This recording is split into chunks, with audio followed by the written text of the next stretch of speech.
मुदतवाढ द्यायची का नाही द्यायची हा केंद्राचा अधिकार आहे. केंद्राने त्याच्यामध्ये मुदतवाढ नाकारलेली दिसते. त्याच्यामुळं आता त्याच्या संदर्भातला चार्ज हा देवाशीष चक्रवर्तींना प्लॅनिंगचे जे अतिरिक्त अपर मुख्य सचिव होते त्यांच्याकडे दिलेला आहे आणि ते तो कारभार त्या ठिकाणी बघतील. माझे दुपारी मुख्यमंत्री महोदयांशी बोलणं झालं.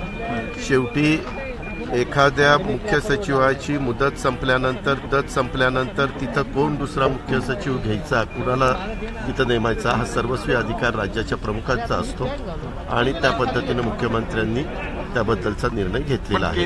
आम्ही महाविकास आघाडीच्या सरकारमध्ये नेहमीच मुख्यमंत्री जो निर्णय घेतील त्या निर्णयाच्या पाठीशी आम्ही उभे असतो. पण केंद्राने समजून घेतलं नाही किंबहुना नाही. आता केंद्राने कोणत्या कारणाकरता मुदतवाढ सहसा कुणीही राज्याच्या देशातल्या कुठल्याही राज्याच्या मुख्यमंत्र्यांनी 3 महिन्याची मुदतवाढ मागितली.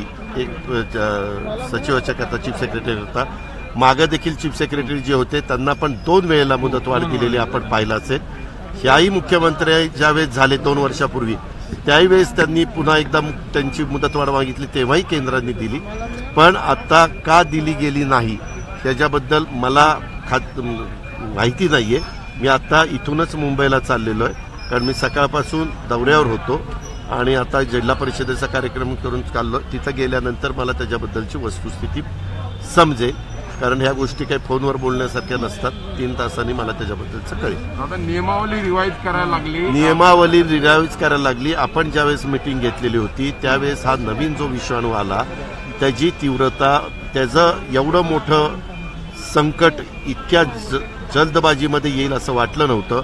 पण काल 6 डिसेंबरच्या पार्श्वभूमीवर ज्यावेळेस आम्ही सगळ्यांनी बैठक घेतली त्याच्यामध्ये जी काही माहिती मिळाली, जवळपास 1000च्या पेक्षा जास्त पेशंट हे तशा आजाराचे आपल्या मुंबई विमानतळावर उतरले आणि आजूबाजूच्या भागामध्ये आहेत. त्या सगळ्यांचे माहिती घेणं, त्यांना क्वारंटाईन करण्याचं काम मुंबई महानगरपालिकेने सुरू केलेलं आहे. आता काही जण मुंबईतच आहेत, ते तिथल्या तिथं लगेच क्वारंटाईन केले जातील. काही मुंबईच्या एअरपोर्टवर उतरून काही ठाण्यामध्ये जाऊ शकतो, काही दुसरीकडे जाऊ शकतो. त्याची संपूर्ण माहिती ही काल घेण्यात आलेली आहे आणि त्यांना ताबडतोब कसं आपल्याला क्वारंटाईन करता येईल ह्याबद्दलचं काम राज्य सरकारने सुरू केलेलं आहे. तशा प्रकारच्या सूचना ज्या त्या महानगरपालिकेच्या हद्दीमध्ये असणाऱ्या सर्व आयुक्तांना स्पष्टपणे सरकारच्या वतीनं देण्यात आलं. शाळेचा विषय उद्यापासून शाळेच्या संदर्भामध्ये पाठीमागच्या वेळेस आपण निर्णय घेतला त्यावेळेस एवढी तीव्रता नव्हती म्हणूनच आपण कार्तिक एकादशीला सर्वांना मुभा दिली. परंतु आता सगळे म्हणतायत की हे जे इतका तीव्र गतीनं तो फैलावतो त्याच्यामुळं ह्याबद्दल 15 तारखेपर्यंत शाळा सुरू करू नये असं बोललं, म्हणजे असं ठरवण्यात आलेलं आहे. मुंबईमध्ये तशा पद्धतीने ठरवलेलं आहे आणि त्या भागामध्ये तशा पद्धतीने ठरवायचं. मी जिल्हाधिकाऱ्यांना दुपारी सांगितलं की साधारण आता ह्या संदर्भामध्ये महाराष्ट्र सरकारच्या वतीनं राज्यामध्ये जो निर्णय घेतला जाईल त्याची अंमलबजावणी पुण्यामध्ये पण करा.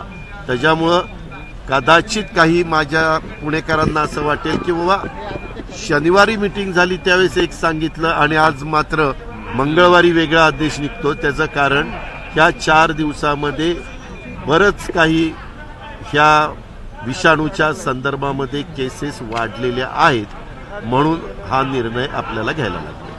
टॉप 20 न्यूज झालंय आता टॉप न्यूज मराठी. पाहत रहा आपला महाराष्ट्र, आपली बात.